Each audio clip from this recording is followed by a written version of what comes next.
200 guerriers Comanches ne se présentent pas par hasard devant votre grange. Ils viennent pour le sang, pour la justice, ou pour la guerre. Et Thaddeus, Bear, Malisté étaient sur le point de découvrir laquelle de ces trois raisons allait décider de son destin. Mais pour comprendre comment tout a commencé, il faut remonter 24 heures en arrière. Ce matin-là, sous un soleil texan impitoyable, Bear réparait un poteau de clôture au bord d'un ruisseau, quelque part entre Amarillo et nulle part, quand une silhouette minuscule apparut dans son champ de vision. À 34 ans, Bear avait déjà vu son lot de problèmes dans la vie rude des éleveurs, mais quelque chose, ce jour-là, sonnait faux, presque inquiétant. En zigzagant, une enfant de 8 ou 9 ans s'avançait vers l'eau. Ses vêtements, des habits traditionnels amérindiens, étaient déchirés et sales. Même de loin, Bear voyait la faim dans ses gestes hésitants. Dans cette région, la plupart des ranchers auraient saisi leur fusil avant de tendre la main. Les relations entre colons et tribus Comanches étaient tendues depuis des années, raids, représailles, méfiance constante. Mais Bear n'avait jamais été comme les autres, peut-être trop différent pour son propre bien. Il posa ses outils et s'avança lentement, main bien visible. En approchant, il vit les yeux sombres et trop grands de la fillette, ses lèvres fendillées par la soif.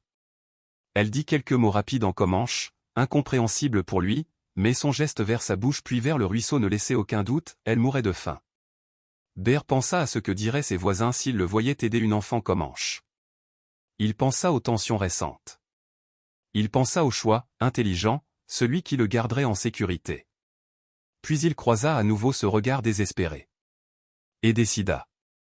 Sans un mot, il la prit dans ses bras, elle ne pesait rien. Elle ne résista pas, trop faible pour se débattre.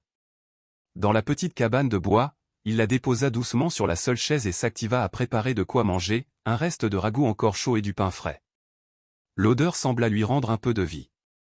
Mais alors qu'il servait le ragoût, un détail glaça le sang de Bear, autour de son cou, un collier de perles finement ouvragé qu'il avait déjà vu décrit, celle de la famille du chef White Bull, le chef Comanche le plus respecté et redouté de toute la région. S'il avait raison, il n'était pas seulement en train de nourrir une enfant, il protégeait la fille de l'homme qui pouvait envoyer 200 guerriers raser son ranch en moins d'une heure. Trop tard pour reculer, la fillette engloutissait déjà la nourriture. À 20 milles de là, une troupe Comanche venait de retrouver sa piste, avec White Bull en tête, le visage fermé par la colère et l'inquiétude. Bear, lui, ne savait pas encore qu'il vivait peut-être les dernières heures de sa vie. L'après-midi s'allongeait quand le bruit de sabots se rapprocha. 3 cavaliers, Cletus Hartwell, son voisin, le shérif adjoint Jake Morrison, et le révérend Thomas. Cletus, rouge de colère, cria avant même d'arrêter son cheval, « Bear, espèce de fou !» Morrison a vu des signaux de fumée cet après-midi, les Comanches cherchent quelqu'un. Le shérif ajouta, « La fille du chef White Bull a disparu il y a 3 jours. » Bear, tu sais quelque chose? Bear hésita. Mentir ou dire la vérité? Il inspira profondément. Là elle est à l'intérieur. Affamée, épuisée. Je ne pouvais pas la laisser mourir. Un silence lourd s'abattit. Mais tu n'as aucune idée de ce que tu as fait, souffla le révérend. Morrison déclara qu'il devait prévenir la ville, mais qu'il lui laissait une avance pour ramener la petite à son peuple avant qu'il ne le trouve.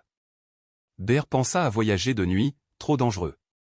À se rendre en ville, pire encore. Puis il entendit. Des tambours. Lents, méthodiques, terrifiants. Il se rapprochait. Ce n'était pas un raid improvisé, c'était une marche de guerre. La fillette se réveilla, reconnut le rythme, et ses yeux s'agrandirent de peur. Elle leva les mains, compta, 10, 20, 30, jusqu'à 200. Bear sentit ses jambes se dérober. 200 guerriers. Les tambours cessèrent. Et le silence qui suivit était plus lourd encore. Dans la nuit claire, des silhouettes surgirent, une demi-lune parfaite de cavaliers encerclant le ranch. Au centre, un homme immense, cheveux noirs striés d'argent, regard brûlant, White Bull en personne. L'homme blanc, rends-nous ce qui nous appartient, et peut-être verras-tu le matin. Bear savait qu'il avait moins d'une minute pour prouver qu'il n'était pas un ennemi. Mais la fillette le retint, fit un geste sur sa gorge. Elle tentait de l'avertir, elle était la fille unique du chef. Si elle avait été blessée, il n'aurait eu aucune chance. Bear sortit, main en l'air, la fillette à ses côtés. Les arcs se tendirent dans un bruit sec. White Bull s'approcha, ma fille me dit que tu la nourris, mais que tu savais qui elle était, et que tu ne l'as pas ramenée aussitôt. Ber expliqua qu'elle était trop faible pour voyager de nuit. Ou bien comptais-tu la garder comme monnaie d'échange? Le doute planait. Ber plongea dans sa poche et en sortit un morceau de tissu arraché à sa robe, resté coincé sur sa clôture. White Bull le reconnut immédiatement. La fillette, elle, courut vers la cabane, invitant son père à entrer. Elle montra la chaise, le bol vide, puis le sourire timide qu'elle adressa à Ber. Mais c'est la photo usée d'une femme et d'un petit garçon sur la table qui changea l'expression du chef, « Tu as perdu un enfant ». Ber acquiesça, la voix serrée, à peu près son âge. Un frémissement parcourut les rangs des guerriers. Pourtant, certains, menés par Broken Arrow, grondaient, du sang pour le sang. La tension monta, l'équilibre du groupe menaçant d'éclater. Alors la fillette s'interposa, parlant avec force à son père et aux guerriers, elle raconta comment elle s'était perdue, comment Ber l'avait sauvée sans rien demander. Elle demanda à Broken Arrow, si c'était ton enfant, que voudrais-tu qu'un étranger fasse? Des visages se radoucirent. White Bull admit, ma fille a transformé une troupe de guerre en conseil. Mais il reste un problème, mes hommes ne peuvent rentrer les mains vides. Il proposa un choix, Ber devait venir au village et prouver son innocence devant les anciens. Ber accepta. Le voyage dura 3 heures à travers des passages inconnus. Dans le cercle sacré des anciens, les débats furent longs. Broken Arrow plaidait la tradition, la fillette plaidait la vérité. Puis le plus âgé parla, les esprits nous mettent à l'épreuve, récompenser la miséricorde par la miséricorde. Verdict, Ber aurait la vie sauve et la protection des Comanches, à condition de toujours aider quiconque viendrait à lui, ami ou ennemi. Je le promets, dit-il. La fillette, en anglais hésitant, merci de m'avoir sauvé, maintenant, je te sauve. À l'aube, Ber rentra escorté non par une armée vengeresse, mais par un cortège d'honneur. Son ranch devint terre neutre, un pont entre deux mondes qui avaient choisi la compréhension plutôt que la guerre. Il ne fut jamais riche ni célèbre, mais il vécut assez pour voir que parfois, la plus grande preuve de courage, c'est simplement de tendre un bol de soupe à un enfant affamé. Pendant des semaines après cette nuit historique, le silence régna sur les plaines. Pas un seul cavalier Comanche ne s'approcha du ranch de Ber, pas même pour observer à distance. Mais un soir, alors que le soleil se couchait derrière les collines, il aperçut 3 silhouettes approcher lentement. En tête, la fillette désormais vêtue d'une tunique propre aux couleurs éclatantes accompagnée de 2 jeunes guerriers. Elle ne parlait toujours que quelques mots d'anglais, mais son sourire disait le reste. Elle apportait un panier, viande séchée, maïs rôti, et une petite couverture brodée. « Le cadeau de ma mère », dit-elle timidement. Ber sentit un nœud dans sa gorge. Il comprit que ce geste n'était pas seulement un remerciement, c'était une marque officielle d'alliance. Les saisons passèrent, et la rumeur du « ranch neutre » se répandit dans toute la région. Peu à peu, des voyageurs commencèrent à s'arrêter chez Ber pour demander de l'eau, du repos ou simplement un endroit sûr pour la nuit. Parmi eux, un vieil éclaireur mexicain raconta que cette paix fragile irritait certains hors la loi. Il y a des hommes qui ne vivent que de la peur des autres. S'ils voient que tu effaces cette peur, ils viendront te la rendre par la force, prévint-il. Ber le savait, il n'avait échappé à la guerre qu'une seule fois, et rien ne garantissait que le destin lui accorderait la même chance une seconde. Un hiver glacial amena sa première épreuve sérieuse. Une famille de colons arriva au ranch, chariot brisé, enfants malades. Sans hésiter, Ber les installa près du feu. Mais au petit matin, 3 éclaireurs Comanches observaient la scène depuis la colline. L'un d'eux reconnut la famille, c'étaient des gens accusés d'avoir abattu un jeune chasseur Comanche 2 ans plus tôt.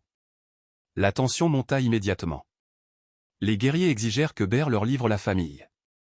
Ber refusa. Il leur rappela la promesse faite par le conseil, tout être humain en détresse trouverait refuge ici. Les éclaireurs repartirent, le regard sombre. 2 nuits plus tard, une délégation de 10 guerriers arriva, menée par Broken Arrow. Ber crut d'abord que la paix était rompue. Mais à sa surprise, c'est la fillette désormais adolescente qui traduisit, Broken Arrow voulait parler, pas se battre. Il affirma que l'histoire du jeune chasseur tué était plus complexe qu'on le disait. Les anciens avaient décidé d'entendre aussi la version de la famille. Ce fut la première fois qu'une discussion remplaça une vendetta. Et Ber comprit alors que cette fragile paix n'était pas figée, elle devait être défendue jour après jour, geste après geste. Les années passèrent encore. La jeune fille devint femme, interprète et messagère entre 2 mondes. Ensemble, elle et Ber évitèrent des conflits, arrangèrent des échanges de bétail contre des outils, et même sauvèrent un groupe de soldats perdus lors d'une tempête. Mais le souvenir de la nuit aux 200 guerriers restait dans tous les esprits, comme un rappel que la guerre n'était jamais qu'à un souffle de distance. Un soir d'été, alors que Bert et la jeune femme que tout le monde appelait désormais Plume de l'Aube partageaient un repas sur le perron, ils entendirent au loin des coups de feu. Un cavalier blessé arriva, porteur d'une nouvelle sombre, un groupe de chasseurs blancs avait franchi la frontière interdite pour voler des chevaux Comanches. White Bull, vieillissant mais toujours chef, avait convoqué un conseil de guerre. Cette fois, la voix de Plume de l'Aube suffirait-elle encore à retenir l'orage? Bert savait que leur alliance allait être mise à l'épreuve comme jamais auparavant. Les coups de feu s'étaient tus, mais l'écho restait suspendu dans l'air lourd de cette nuit d'été. Bert se leva, le regard fixé sur l'horizon où la lueur rougeâtre d'un feu se dessinait déjà. Plume de l'Aube serra son collier à celui que Bert lui avait vu porter la première fois et murmura quelque chose en comanche. Il n'avait pas besoin de traduction, c'était un appel aux esprits protecteurs. À l'aube, un cavalier comanche arriva, essoufflé. C'était Petit Faucon, un messager du village. White Bull te convoque, toi aussi, traduisit Plume de l'Aube. Bert fronça les sourcils, il savait ce que cela signifiait. Si le chef demandait sa présence, c'était que la paix était sur le point de basculer. Le voyage jusqu'au village fut rapide, mais l'atmosphère y était tout sauf paisible. Près du feu central, une trentaine de guerriers attendaient déjà, armes prêtes, visage peint. White Bull se tenait debout, l'air fatigué, mais son regard n'avait rien perdu de sa force. À côté de lui, un vieil homme montrait une selle tachée de sang, preuve du vol et de l'attaque. La colère grondait dans chaque mot comanche qui s'échangeait autour du cercle. Quand Bert entra, les conversations se turent. Le chef lui fit signe d'approcher. 3 de nos chevaux sacrés ont été volés. Un jeune guerrier a été abattu. Mes hommes veulent la guerre. Plume de l'Aube se plaça aux côtés de Bert, traduisant chaque mot. Bert respira profondément. Si vous partez maintenant, vous trouverez sûrement les coupables, mais que se passera-t-il si vous tombez sur les mauvais hommes? Et si ceux qui ont tiré n'étaient pas ceux que vous affrontez? Un murmure parcourut le cercle. Certains hochaient la tête, d'autres serraient les poings. Broken Arrow, plus vieux et plus calme qu'autrefois, intervint, Bert parle avec raison. Mais chaque heure qui passe éloigne les voleurs et éteint la piste. C'était un dilemme que le conseil ne pouvait pas trancher à la légère. White Bull leva la main. Nous allons faire quelque chose que nous n'avons jamais fait, envoyer 2 groupes. L'un suivra la piste. L'autre ira vers la ville blanche, avec Bert comme guide. L'idée provoqua un tumulte. Confier une mission de recherche à un homme blanc, même allié, restait un pari risqué. Mais White Bull trancha, il connaît les hommes de là-bas, et certains lui doivent leur vie. S'il cache les voleurs, il le saura.